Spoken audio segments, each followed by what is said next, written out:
today we're going to be speaking to several people with ERDC about riding the wave of research, a decade of coastal collaboration.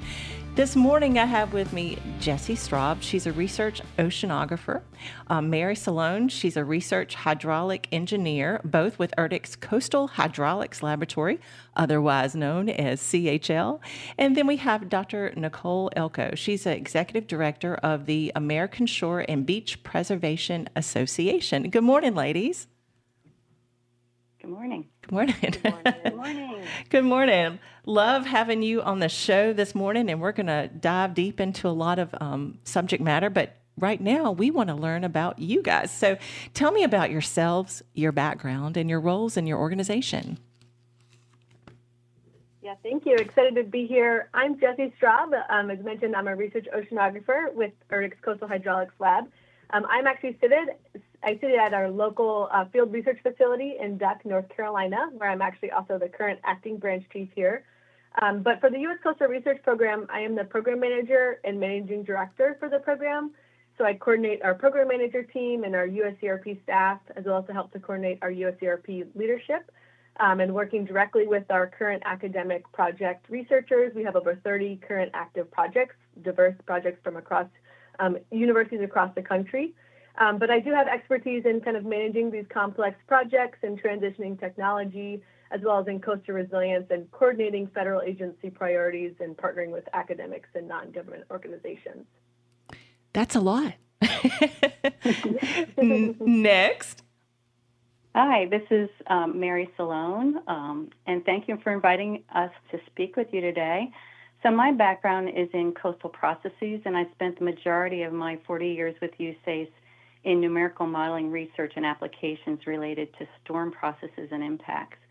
I became involved with the USCRP around 2015 and eventually served as the managing director, which was the precursor to the program manager position that Jessie holds now. And I held that position of managing director until my retirement in 2022. So now I'm what's called a rehired annuitant at ERDC, and my role with USCRP is to assist Jessie in whatever capacity she needs a hand with. Fantastic. Next. Good morning. This is Nicole Elko. I am the executive director of the American Shore and Beach Preservation Association, ASBPA. I sit in Charleston, South Carolina, and at ASBPA, my role is to coordinate our over 1,000 members around the globe on shore and beach preservation advocacy. So we work a lot in Washington on topics such as coastal legislation and appropriations for beach renourishment projects, for beneficial use of dredge material, for coastal resilience projects in general for the coastal communities of the U.S. And we do all that from a foundation of science. So the research element of this program is critical for us at ASBPA because we make all of our policy recommendations from a science basis. So we call that science-based coastal advocacy. We have a very strong science arm of our organization, and I have served as the science director of our organization prior to my present role for about 10 years. I have a background in geology. I have a PhD in coastal geology. I've worked a lot with coastal communities around the U.S., particularly on the East and Gulf coasts, as well as on some state-level advocacy. So at the U.S. Coastal Research Program, I serve as one of the co-executive directors alongside Julie Rosati from the Army Corps, Brett Webb from the University of South Alabama, and Diane Foster from the University of New Hampshire. I'm one of the founding members of USCRP, and I helped to organize our initial meeting back in 2014 that sort of led to the formation of the program a couple of years later. Happy to be here. Thank you. We are talking about the collaborative impact this season, and I want to remind everybody what the title of this show is today. It's Riding the Wave of Research, a decade of coastal collaboration. That being said, to kick things off, can you give us a quick overview of the U.S. Coastal Research Program and its main goals? Dr. Elko? Well, I'll start off and then I'll turn it over to Jessie. The U.S. Coastal Research Program is a collaborative effort of federal agencies, stakeholders, and academia, all to strive for our goal of educating the next generation of coastal scientists and engineers through experiments and research projects that are funded by the program. Jeff? Yeah, thanks, Nicole. I'll just highlight, too, that, the goal of the USCRP is really to build a community of practice, and we've actually built a community of practice of over 1,000 members from federal agencies, academic institutions, and non-government organizations, and really bringing together these groups to address societal needs along the coast. And so the collaboration of federal agencies, academics, and stakeholders really aims to identify particular research priorities, enhance funding opportunities, foster collaboration, as well as promote science translation. Thank you, Jessie. So how is the USCRP funded? Jessie? Yeah, so the U.S. Coastal Research Program is currently funded through a congressional ad that comes into the U.S. Army Corps of Engineers. In the past, we've actually had other federal agencies contributed funding for the program based on their missions and their needs for their particular organization. And we really hope to continue to grow this opportunity in the future with our federal agency partners. But the USCRP really receives funding as well as an associated congressional directive. And the specific needs for that are to address coastal research advancements and improving our understanding and ability to predict coastal processes. So the funding is really congressionally directed for academic research partners to address these prioritized gaps that we've identified in federal research, as well as to collaborate with federal researchers and helping to expand our research dollars.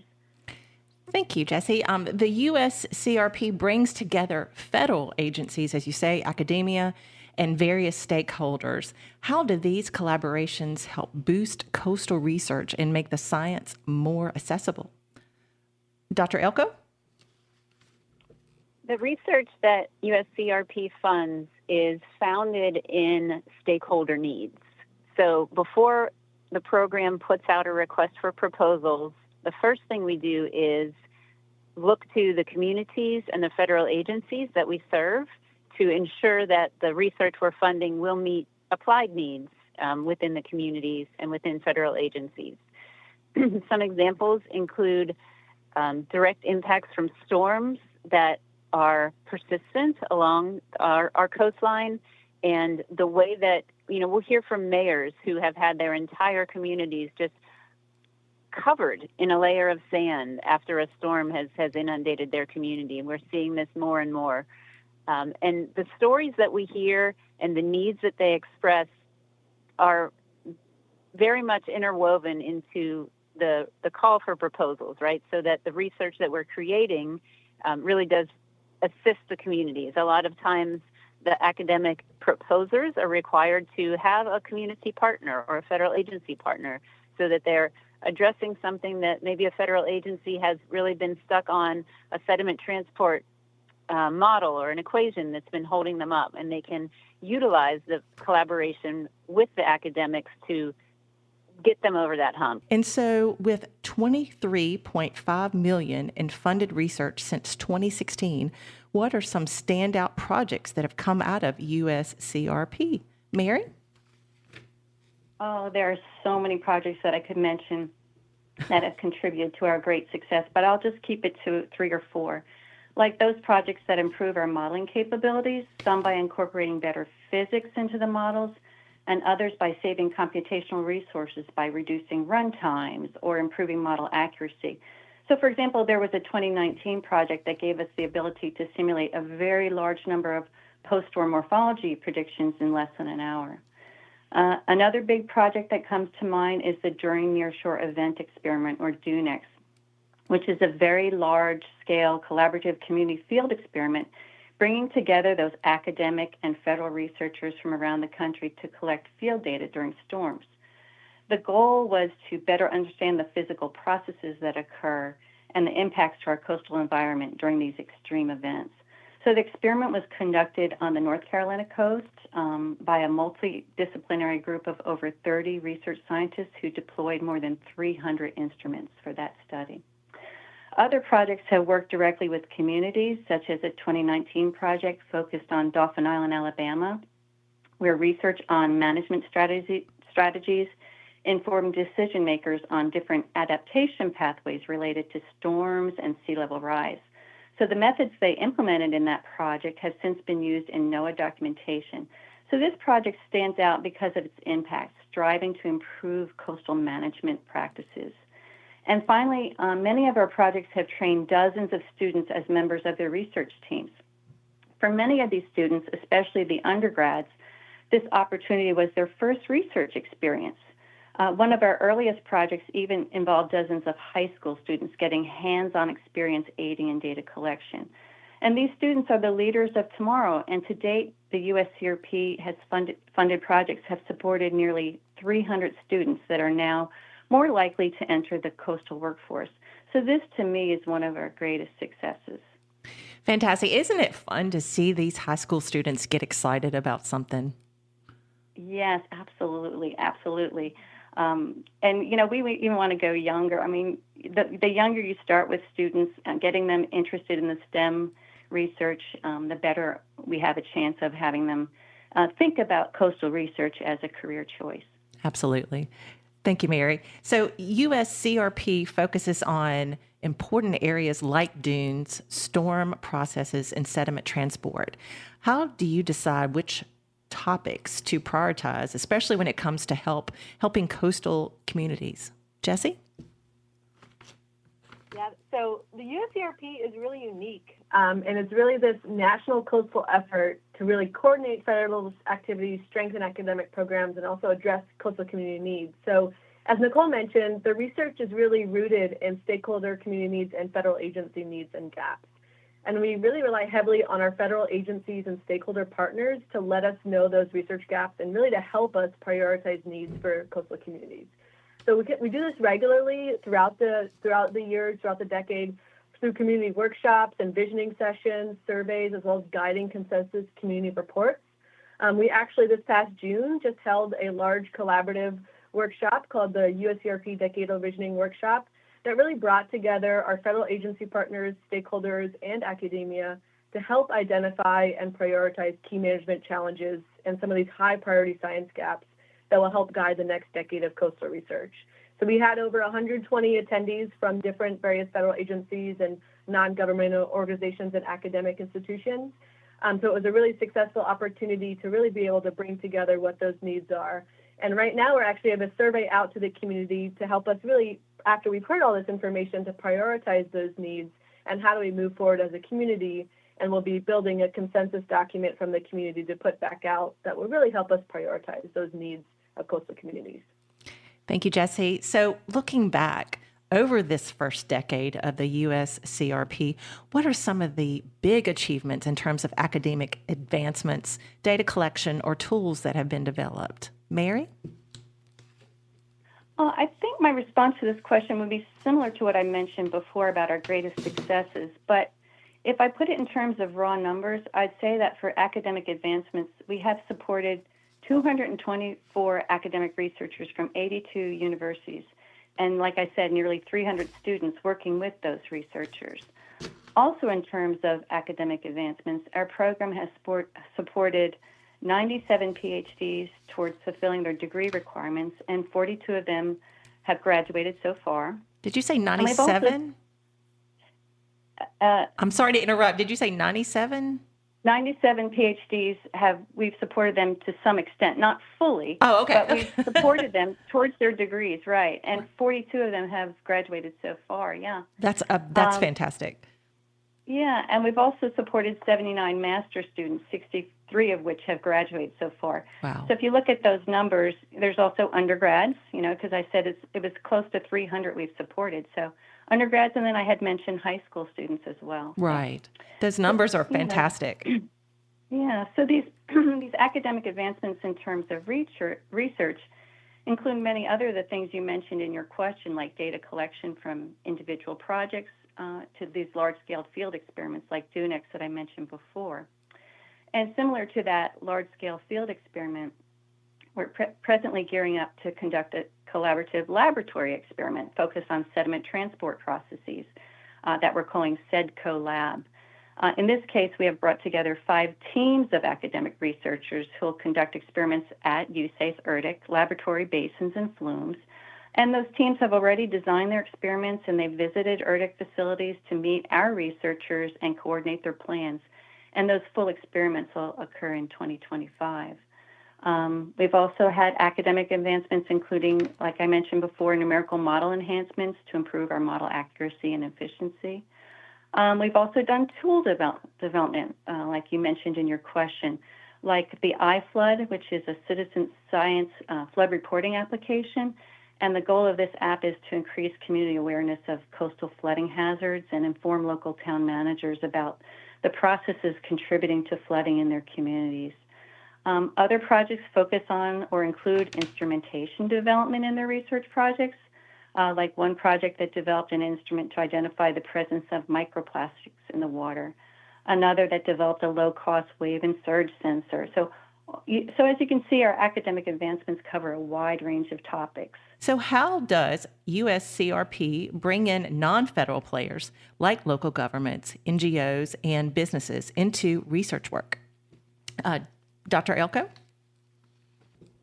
Thanks. The stakeholder, as we call them, what you just described, we refer to them as our stakeholders. So our stakeholder engagement plan involves engaging directly with the people on the ground, practitioners of coastal management projects, right? And we aim to connect with them in a variety of ways, virtually, in person, surveys, workshops.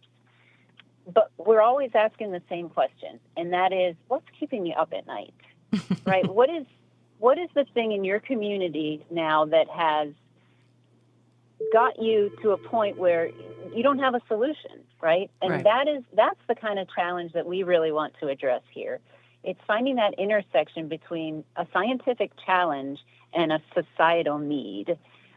So working with whether they're nonprofit organizations educating people along the coast, whether they're emergency managers at a coastal county, right, or our federal agency partners, everybody is trying to solve a challenge. A lot of times it's related to climate change and just these new conditions that we're experiencing along the coastlines. Some of our communities are looking to adapt in ways that we've never considered before, right? Relocating houses, elevating houses, changing rules about where you can and cannot build. And they need help. These are the things that are keeping them up at night. So that's where USCRP aims to interject and engage and fund some research that can move the needle. So important. Thank you. So one goal of USCRP is to help build a skilled coastal workforce. Can you tell us about the opportunities available for students and early career researchers? Mary? Sure. As I mentioned before, our USCRP-funded researchers have included nearly 300 students in their projects, and those students are automatically members of USCRP and are invited to our monthly meetings, where they learn about ongoing research as well as hear about upcoming coastal research events. They're given opportunities to present at those monthly meetings if their senior research will put them forward to do that. And they're also given opportunities to speak at USCRP special sessions at conferences. Our USCRP researchers include students in the DUNEX fieldwork that I mentioned before. And also they'll be included in the SEDCO lab experiment. So this month, we're also sponsoring a SEDCO Lab Student Week with 26 students from around the country coming to ERDC to learn about physical modeling, to meet federal researchers, and to explore career development opportunities. But getting down to the metrics, we are tracking our advancements in this area of building a skilled coastal workforce by surveying our students. So about 100 students took our survey, and from that, we see that among students that have not graduated yet, there is a strong desire to enter the coastal workforce post-graduation. From the survey, we also learned that nearly half of the students supported had their first coastal research experience as a result of this USCRP project, and a third had never engaged in coastal community and stakeholder engagement prior to working with USCRP project teams. So these first-time experiences can set students on the path to a coastal career. Not only this, but from the survey, 84% of the students agreed with the statement that their experience working on a USCRP-funded research team positively affected their decision to pursue or want to pursue a career in the coastal sector. That's huge. Right. And so, so the USCRP is really laying the groundwork for students to enter the coastal workforce by giving them these positive research experiences to guide or at least consider towards their career path, giving them opportunities to work with potential federal or non-federal employers, and giving them skills and confidence to join that workforce. And so far we've seen a high desire to enter that workforce. So we're looking at those students that were supported in the first 5 years of our program, and about half of them have gone on to enter the coastal workforce. And so the last thing I want to mention is that we have a journal paper coming out in 2025 that quantifies how the USCRP has impacted students regarding the opportunities provided and how that translates to the coastal workforce. Thank you, Mary. So important to our young people to be able to do that. And you guys, this is just such great information. I appreciate it. So how have findings from USCRP funded research been applied in real world situations to support coastal resilience and management? Jessie? Yeah, this is a very timely question here. As this past year, we've actually been working with our USCRP fellow, Bianca Charbonneau, who has been working through a comprehensive database and developing a database of all of our projects that really shows and quantifies the program's impacts and outcomes and how projects have been applied in real-world situations. So I think I have some pretty good examples here that are pretty exciting to think about. The first one Mary mentioned previously, which was actually a project with the University of South Alabama, where adaptation pathways methodology was used to explore management options. And this was actually used by NOAA federal documentation as part of the project. And the research team created an adaptation pathway document that really simulated and evaluated future storm events for the community, as well as potential protection scenarios relative to sea level rise. And this was specifically for Dolphin Island, Alabama. But so this is an interesting example that federal agencies have actually used this information to help in community planning in particular areas. Another example project of projects that support coastal resilience and management is a project at the University of North Carolina at Wilmington that included building these weather stations in areas in North Carolina. And these weather stations are still active and really an invaluable public resource for the areas beyond their, monitoring winds, waves, and tides. And this resource has been voiced as really invaluable for coastal managers, specifically for local towns and site managers in the National Estuarine Research Reserve. So those are kind of two examples of interesting projects that really support coastal resilience and management in real-world situations. Other examples are there's been lots of instances of collaborations with communities where the researchers really create some type of hydrodynamic model for a specific location that can then continue to be used by the community into the future. So one specific example is with NC State, where working with federal researchers, the team actually developed a model for Hatteras Island in North Carolina relative to Hurricane Isabel flooding and inlet breaching scenarios. And this is really important for the flood risk management of that area. Mm-hmm. I just want to mention that citizen science efforts as well have really been growing in the coastal science field. And Mary had mentioned a project with Woods Hole Oceanographic Institute to develop a citizen science flood app, reporting app called iFlood.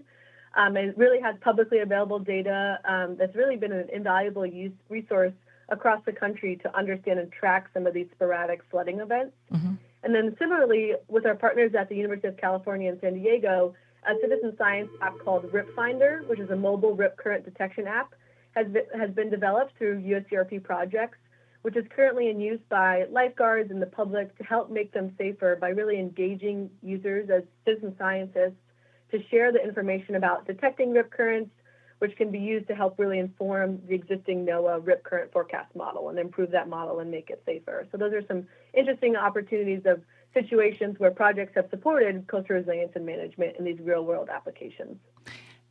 Fantastic. Great. I mean, that's just wonderful. So these next two questions are also for you, Jessie. So the USCRP collaborates with other major federal agencies like USACE, NOAA, and USGS. So how do these partnerships strengthen the coastal research efforts?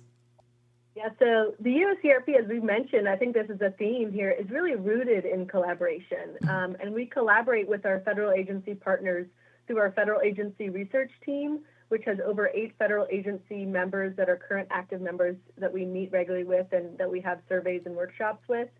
So we work with our federal agency partners in identifying these research priorities by hosting these large workshops and visioning sessions, as well as interagency coordination meetings and scoping sessions. And it is really powerful bringing together these multiple federal agencies, because when you think about it, they have complementary coastal missions, and this can really increase efficiency of our work, decrease duplication of efforts, and we can help leverage funding opportunities and resources. And so I want to highlight, the impact of really sharing resources across federal agencies, such as the Coastal Hydraulics Lab Field Research Facility, which has been invaluable, for example, for the DUNEX experiment. And so having federal agencies be able to come to a federal research facility and be able to use that data and have it be available for their research is a really valuable opportunity. And we're really looking for more opportunities to leverage resources across agencies to get after these tough questions and problems for coastal communities in the future. Well, so Jessie, the USCRP has funded 78 projects across 7 rounds of funding. What key lessons have you learned in addressing both extreme events and long-term coastal processes? Yeah, so it's interesting when you look at the projects that have been funded, about 32% of the projects have addressed priorities in extreme events, and about 40% of those have addressed priorities in long-term coastal processes, and the 27% have addressed our priorities in human and ecosystem health. So when looking at extreme events specifically, the nearshore community identified 3 priority research areas of extreme events, long-term coastal processes, and human ecosystem health in the 2014 Nearshore Processes Report. And extreme events, processes, and impacts was a large part of that need in that report. And so as Mary mentioned, DUNEX earlier was really a large collaborative effort to address this need to understand and predict storm processes and impacts, estimate numerical modeling accuracy for storm processes, and identify some of these sources of error for storm processes as well. So some of the things that we've learned so far through the extreme events area is that, we've been able to understand and categorize storm characteristics and improve model capabilities. So thinking about a more holistic model approach for event-driven storms. Fundamental and applied research in groundwater and compound flooding have been impact areas that have really grown over the past decade, as well as identifying critical infrastructure relative to storm impact and response has been a large understanding that has come out, and things that we have learned from extreme events, and kind of filling these fundamental research gaps on habitats and storm erosion as relative to different types of areas along the coast. And then in looking at long-term coastal processes, we're filling fundamental research gaps on understanding geomorphic evolution, understanding applied research and sediment transport as well as availability, looking at different types of wave dynamics, natural processes and social perceptions and management, as well as improved rapid response tools and compound flooding driven models as well. So those are some of the examples of some of the key lessons and things that we've learned in addressing extreme events and long-term coastal processes. So, Dr. Elko, this question is for you. What role do programs like state sea grants and other regional partners play in USCRP, and how do they help in identifying research needs? State sea grants are one of our biggest partners, in particular on a recent call for proposals that USCRP worked with the National Sea Grant Office to directly engage proposals from the state sea grants in collaboration with their academic and stakeholder partners. So anyone that is in a coastal state has probably heard of their state sea grant office because they have expertise in community collaborations, in engagement. They are on the ground working with teams that do exactly what the USCRP aims to do. Now, I'm the executive director of a national organization.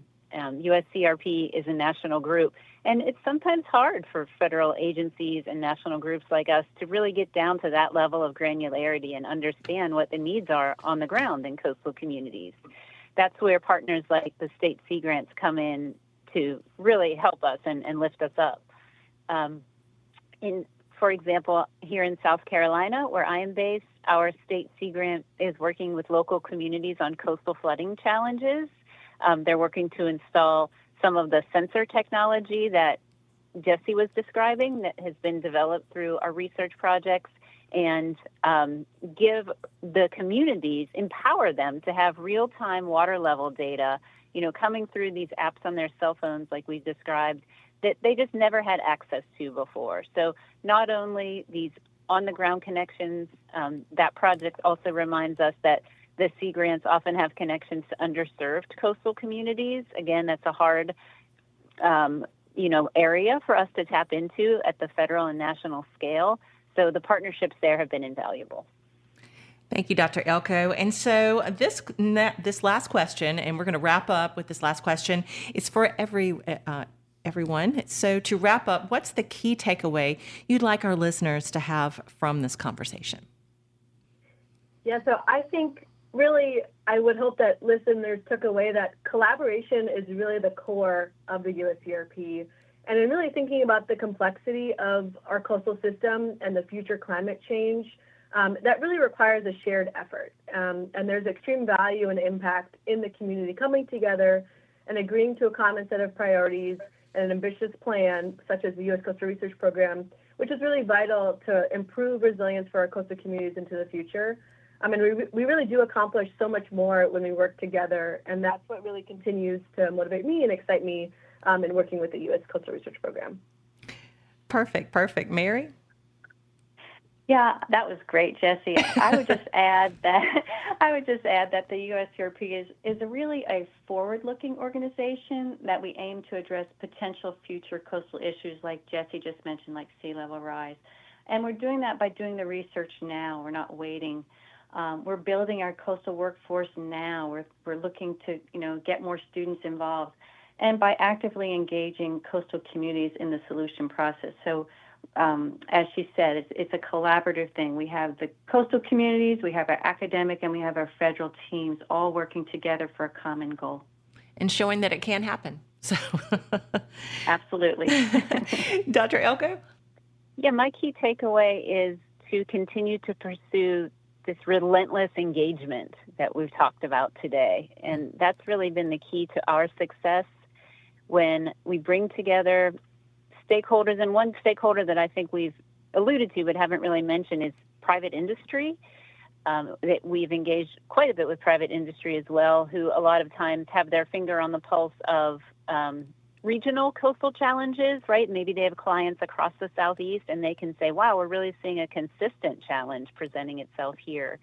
So you get the students that are being trained together, they're at a conference, they're presenting this amazing work. They're getting to share it with our federal agency partners who maybe they've advanced their models, right? And then the industry is there as well, listening in and hiring them. That cycle of accomplishing all these goals and putting those three parts of the program together is where the magic happens. Fantastic. Perfect.